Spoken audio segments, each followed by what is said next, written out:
Hello guys, welcome. Plus point के videos में आपका स्वागत है। मुझे यकीन है कि आप लोग को मेरे वीडियोस आपको काफ़ी पसंद आ रहे हैं, क्योंकि मुझे सब्सक्राइबर्स और आपके कमेंट्स या आपके लाइक देखकर मुझे अच्छा लगता है। लेकिन तो भी अभी भी लाइक्स थोड़ी कम मिलती है, तो मेरी आपसे यही गुजारिश है कि आप लाइक कीजिए मेरे वीडियो को, शेयर कीजिए और कमेंट ज़रूर कीजिए। मुझे मालूम पड़ा है कि मेरे वीडियोज़ आपको पसंद आ रहे हैं कि नहीं। इसके लिए ज़रूर इतने चीज़ तो फॉलो अप करिए प्लीज़ मेरे लिए। हम लोग शॉर्ट में ही एक नया वेबसाइट भी लॉन्च करें, pluspointindia.com। श्योर इसमें भी मैं काफ़ी सारी इन्फॉर्मेशन डालते रहूँगा, तो उसको भी आप एक बार चेक करते रहिए। तो मैं आपको थोड़ा सा एक्सप्लेनेशन कर दूँ। हम लोग नई चीज़ ला रहे हैं रोबोटिक्स के लिए। तो रोबोटिक्स एक ऐसी फील्ड है जिसमें आप आपके खुद के रोबोट्स, बड़े बड़े रोबोट्स भी आप खुद बना सकते हो। ये जल्दी हम लोग इसके लिए कोर्स बना रहे हैं और ये पूरे नेशनल लेवल पे हम लोग लेकर जाने वाले। अगर आप लोग हमसे जुड़ना चाहो तो कभी भी मुझसे कांटेक्ट कर सकते हो। चलिए, आज का मेरा टॉपिक, टाइम ज़्यादा वेस्ट ना करते हुए मैं टॉपिक के बारे में बता दूं। आज का मेरा टॉपिक है मोबाइल शॉर्टिंग चेक। तो ये मोबाइल शॉर्ट का मतलब क्या होता है, तो मैं एक एग्जांपल के जरिए समझाऊंगा इसको। मान लो कि मेरा एक पंखा है, ओके। तो फैन में दो वायर अगर रहती है, एक पॉजिटिव और नेगेटिव। पॉजिटिव अगर आप टेस्टर लगाओगे पॉजिटिव वायर पे तो आपको लाइट दिखाई देगी टेस्टर में, लेकिन नेगेटिव पे आपको लाइट नहीं दिखाई देती है। इसका मतलब क्या हुआ कि एक में से करंट आ रहा है, एक आपका करंट बाहर निकलने का रास्ता है। बेसिकली न्यूट्रल में से करंट बाहर जाता है। अभी ये दोनों वायर को आपस में जोड़ दो तो क्या हो जाएगा, शॉर्ट हो जाएगा। एग्जैक्टली। तो कभी कभी मोबाइल में भी शॉर्टिंग होता है। तो मोबाइल में शॉर्ट जब भी होता है, आपको कैसे मालूम पड़ेगा कि मेरे मोबाइल में शॉर्टिंग है? तो या तो आपका मोबाइल डेड हो जाएगा, बंद हो जाएगा, या आपका मोबाइल हीट होगा। जनरली ये ज़्यादा प्रॉब्लम देखा जाता है हीटिंग का। आपका मोबाइल ज़्यादा हीट होने लगेगा, या आपकी बैटरी ना फटाफट डिस्चार्ज हो जाएगी। नया बैटरी डाला फटाफट डिस्चार्ज, नया बैटरी डाला फटाफट। तो ये भी एक प्रॉब्लम होता है शॉर्टिंग का, शायद हो सकता है, 100% नहीं बोल रहा हूँ मैं। या आपका मोबाइल बार बार हैंग हो रहा है, या बार बार रीस्टार्ट मार रहा है आपका मोबाइल। तो ये जो रीजंस है, ये जनरली देखा गया है कि ये अपने मोबाइल के शॉर्टिंग के रीजंस होते हैं। आपके सर्किट, मोबाइल के जो सर्किट रहते हैं मेन, वो शॉर्ट रहेगी, तभी इस टाइप के प्रॉब्लम्स आ सकते हैं। इसके बारे में रीजंस यानी क्या हो सकता है, शॉर्टिंग की वजह क्या है। तो बेसिकली अगर देखा जाए तो पानी में अगर गिर गया, लेकिन कोई एक बंदे ने क्या किया, पानी में गिर गया, निकाला मोबाइल, खुद ही साफ कर लिया और चालू करते चालू हो गया, उसकी वजह से शॉर्ट हो सकता है, क्योंकि उसने सही ढंग से उसका पूरा मेंटेनेंस नहीं किया। वो पहला रीज़न है। दूसरा रीज़न ये हो सकता है कि ओवर हीट हो रहा है आपका बार बार, तो आपका इसकी वजह से, या मोबाइल के अंदर कचरा है या धूल मिट्टी गई है लेकिन आपने सर्विसिंग नहीं किया, तो उसकी वजह से भी शॉर्टिंग हो सकता है। या आपने गलत चार्जर लगा दिया, गलत कोई ओवर फ्रिक्वेंसी वाला चार्जर लगा दिया, जिसकी वजह से भी आपका मोबाइल शॉर्ट हो सकता है।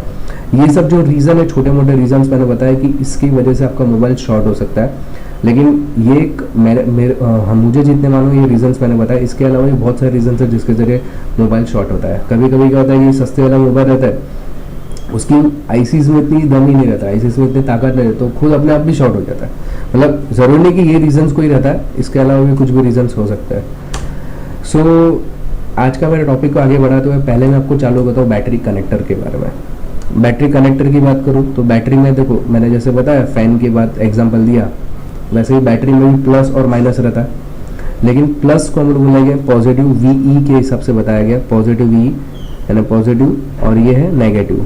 ऐसे दो टर्मिनल रहता है और बीच का एक टर्मिनल रहता है। जो बैटरी में भी देखो 3 वायर रहता है, ये कभी कभी 4 भी दिखाई देंगे, और बैटरी कनेक्टर में भी 3 रहता है। ये एक पॉजिटिव हो गया मान लिया, एक दूसरा हो गया नेगेटिव, और बीच का BS है। ये BS है यानी क्या, BS है नाम ना देते हुए मैं उसको डेटा भी नाम दे सकता हूँ। बेसिकली ये BS है बहुत ही इंपॉर्टेंट चीज़ है, बहुत ही इंपॉर्टेंट रोल प्ले करता है आपके मोबाइल के अंदर। चलिए देखते हैं क्या रोल प्ले करता है। आप पढ़ सकते हैं यहाँ पे इसके बारे में पूरा, मैंने BS के बारे में डिस्क्रिप्शन लिखा हुआ है, लेकिन मैं आपको ऊपर एक एग्जांपल के जरिए समझा देता हूँ। मान लो कि BSI अपना मोबाइल के अंदर एक प्रकार का टेम्परेचर मेंटेन करने का काम करता है। यानी होता क्या सिस्टम है कि आपका मोबाइल अगर आपने चार्जिंग पे रखा, राइट, आपने पूरी रात भर चार्जिंग पे लगा के सो गए, सुबह उठ कर देखा हाँ 100% है, सही है। अगर BSI नहीं रहता था उस जगह पे तो मोबाइल फट जाता था। यस। होता क्या है, BSI आपके मोबाइल को कंटिन्यूस मॉनिटरिंग करता है, उसके वोल्टेज, उसका टेम्परेचर, ये सबको मॉनिटरिंग करने का काम करता है। होता कैसा सिस्टम है, जब भी आपने चार्जिंग लगाया तो अंदर करंट जमा होना यानी वोल्टेज अंदर गया और बैटरी चार्जिंग होना चालू हो गया।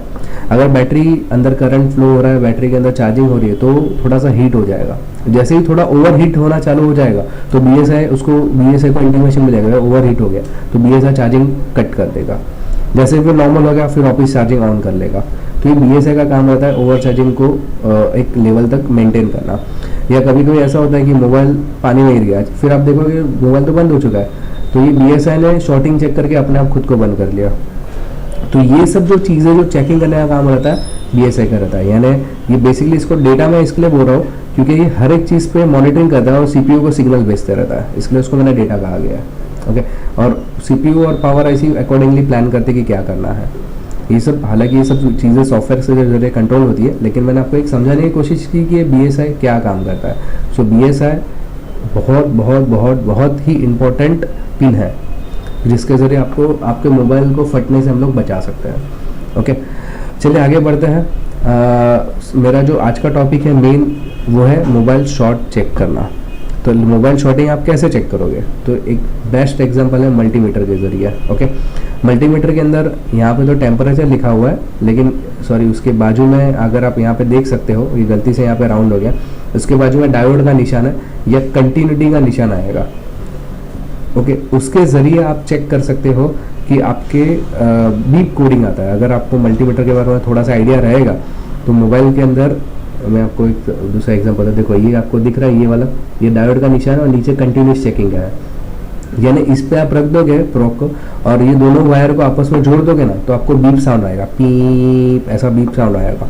उसका मतलब आपने कंटिन्यूटी पे ओके है, मतलब आपके कंटिन्यूटी ऑन है। ओके, तो इसके ज़रिए मैं मोबाइल का शॉर्टिंग चेक कर सकता हूँ। चलिए देखते हैं मोबाइल का शॉर्टिंग कैसे चेक करते हैं। तो पहले तो मैं आपको मोबाइल के PCB में थोड़ा जानकारी दे दूँ। मोबाइल के अंदर देखो ये बैटरी का टर्मिनल है, अगर आप देख सकते हैं यहाँ पे ये 3 पॉइंट है जो बैटरी का टर्मिनल है, जिसमें ये नेगेटिव है। ओके, और ये पॉजिटिव टर्मिनल है और ये BSI है, राइट। तो ये पॉजिटिव, BSI और नेगेटिव टर्मिनल और भी रहते हैं, जैसे कि ये जो आपको गोल्डन कलर का ट्रैक दिख रहा है या ये जो आपको प्लेट्स दिख रहे हैं, ये सब नेगेटिव रहता है। यानी पूरे लाइन नेगेटिव के साथ में जुड़े रहता है। वैसे ऑफकोर्स पॉजिटिव लाइन भी रहती है जो ICs के जरिए, ये जो पूरे PCB में, अगर थोड़े PCB यानी सर्किट की बात करूं तो इस 7 लेयर सर्किट हो सकती है, 7 to 8 लेयर्स, यस।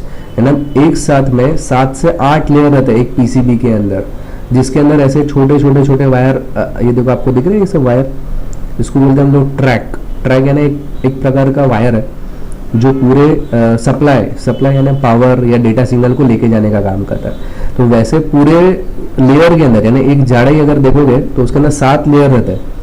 तो उस प्रकार ये पूरे मोबाइल के अंदर फैले हुए वायर्स रहते हैं। तो पॉजिटिव वायर्स भी रहते हैं, नेगेटिव वायर्स भी रहते हैं। तो नेगेटिव का अगर चेक करना है तो ये जो ग्राउंडिंग है, ये गोल्डन कलर का एरिया है या ये है, नेगेटिव का वायर है। पॉजिटिव भी आप चेक कर सकते हो, लेकिन उसको चेक करने का थोड़ा सा अलग मेथड है। फिलहाल मेरा टॉपिक वो नहीं है, मेरा टॉपिक है शॉर्टिंग चेक करना। चलो देखते हैं शॉर्टिंग कैसे चेक किया जाता है। सबसे पहले एक चीज़ ध्यान में रख दो कि हमारा ये जो प्रॉक है वो इस पे रहना चाहिए। ये आपको दिख रहा है, ये कंटिन्यूटी चेकिंग है, गलती से यहाँ पे दिख रहा है, लेकिन ये यहाँ पे होना चाहिए। तो यहाँ पे जैसे ही आप रखोगे तो यहाँ पे आपको टेम्परेचर, सॉरी यहाँ पे ओम्स दिखाएगा 200 से लेकर 600 ओम्स के बीच में। यानी यहाँ पे अगर डिस्प्ले आप चेक करोगे तो 200 से 600 के बीच में ही आना चाहिए। लेकिन प्रॉक जो रहेगा ना, ये 2 वायर को प्रॉक बोलते हैं। इसमें लाल कलर का वायर प्रॉक आपने समझो नेगेटिव पे लगा दिया और काले कलर का वायर आपने पॉजिटिव पे लगा दिया, तो आपको कुछ डिस्प्ले में 200 से 600 ओम के बीच में बताएगा। ये बताना ही चाहिए, अगर नहीं बता रहा है तो कुछ गड़बड़ है, यानी शॉर्ट है। अगर बता रहा है तो सही है। और दूसरा एक तरीका, यानी ये पहला स्टेप है चेक करने का, और दूसरा स्टेप है उल्टा। वायर को उल्टा कर दो, पॉजिटिव पे लाल वायर लगा दो और नेगेटिव पे ब्लैक वायर। तो क्या होगा मालूम है, एक बार है ना कुछ अजीब सा नंबर 1950 या ऐसा कुछ तो भी नंबर आके फिर चला जाएगा। मतलब जैसे आप वायर लगाओगे कुछ नंबर आएगा अजीब सा और फिर चला जाएगा और फिर वापस नहीं आएगा।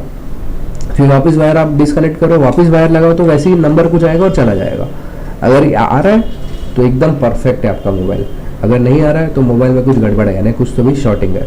शॉर्टिंग हो सकता है ICs में रहे या कोई ट्रैक में रहे, वो सब फिर बाद में आगे चेक करने के तरीके जिसके जरिए आप चेक कर सकते हो। लेकिन ये चेक करने का तरीका शॉर्टिंग का है, आपको यही 2 स्टेप फॉलो करना है। वापस एक बार रिपीट करता हूँ, अगर आप इसको कंटिन्यूटी पे रखो, ये जो है कंटिन्यूटी पे रखा जाए और नेगेटिव के ऊपर पॉजिटिव वायर यानी लाल कलर का वायर लगाए और पॉजिटिव पे काले कलर का वायर, तो आपको 200 से 600 ओम्स के बीच में कुछ डिस्प्ले आनी चाहिए। और उल्टा वायर लगाओ, यानी पॉजिटिव पे लाल वायर, नेगेटिव पे ब्लैक वायर, तो आपको कुछ भी एक नंबर डिस्प्ले होके चले जाना चाहिए, फिर 1 या 0 पे रुक जाएगा। तो ये आपका स्टेप चेक करने का तरीका है, यानी मोबाइल शॉर्ट है कि नहीं है। अगर ये सही मतलब जैसे बताया कि वैसा हो रहा है तो आपका मोबाइल शॉर्ट नहीं है, इसके अलावा कुछ भी हो रहा है तो आपका मोबाइल शॉर्ट है। बेसिकली अगर शॉर्टिंग रिमूव करना है तो क्या क्या तरीके हैं शॉर्टिंग रिमूव करने के, तो जनरली अगर देखा जाए तो एक नॉर्मल तरीका मैं बताऊँ तो आपको मोबाइल को पूरा पहले तो डिसमेंटल कर दो, डिसमेंटल यानी पूरा मोबाइल डिसअसेंबल कर दो, हर एक कंपोनेंट्स को अलग से निकालो, ओके, और एक बार पूरा साफ कर दो पीसीबी को। कैसे साफ करोगे? आईपी से या स्पिरिट से या अल्कोहल या थिनर आता है या एसीटोन आता है, ऐसे बहुत सारे लिक्विड मार्केट में अवेलेबल है, लाओ उसको पूरा पीसीबी उससे साफ कर लो, या उसको थोड़े मतलब एल्मा करके एक लिक्विड आता है उसमें डाल दो और थोड़ी देर उसको रखो, 1-2 घंटा रखो, और फिर निकाल के एक बार ब्लोअर मशीन से पूरा गर्म करो और फिर चेक करो, तो जनरली शॉर्टिंग निकल जाता है। जनरली अगर आईसीस बेस वगैरह कुछ शॉर्ट रहेगा तो नहीं निकलता, लेकिन थोड़ा ऊपर ऊपर का शॉर्टिंग रहेगा तो निकल जाता है। तो ये शॉर्टिंग निकालने का तरीका है। आई होप मेरा ये वीडियो आपको पसंद आए। Please please please like, subscribe, comment जरूर करना और शेयर जरूर करना, सो दैट मैं और भी वीडियोस बनाऊंगा मोबाइल रिपेयरिंग के अंदर। Thanks for listening.